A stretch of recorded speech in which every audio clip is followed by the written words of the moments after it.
কিন্তু তখন তাদের হৃদয়ে রাগ, অহংকার আর ভুল বোঝাবুঝি এতটাই জায়গা করে নিয়েছে যে মায়ের কান্নাও তাদের থামাতে পারল না। শেষমেশ তারা আলাদা হয়ে গেল। বাড়ি ভাগ হলো, জমি ভাগ হলো, কিন্তু সবচেয়ে বড় ক্ষতি হলো সম্পর্কের। কয়েক বছর পরে একদিন রাশেদ অসুস্থ হয়ে হাসপাতালে ভর্তি হলো। খবর শুনে মাহিম অনেক দ্বিধা নিয়ে দেখতে গেল। দেখল ভাইটা শুয়ে আছে দুর্বল হয়ে। সেই ছোটবেলার হাসি নেই, চোখে শুধু ক্লান্তি। মাহিমের চোখ ভিজে উঠল।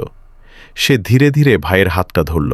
রাশেদ চোখ খুলে তাকালো, কিছুক্ষণ চুপ থেকে বলল, ভাই, আমরা কি ভুল করিনি? মাহিম আর নিজেকে সামলাতে পারল না। সে কাঁদতে কাঁদতে বলল, আমরা অনেক দেরি করে ফেলেছি ভাই। সেদিন তাদের দুজনের চোখের পানি মিশে গেল, কিন্তু হারানোর সময় আর আগের মতো ফিরে এলো না।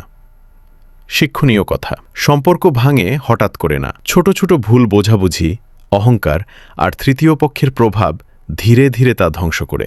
ভাইয়ের সম্পর্ক রক্তের, এটাকে বাঁচিয়ে রাখতে দরকার ধৈর্য, সম্মান আর ক্ষমা।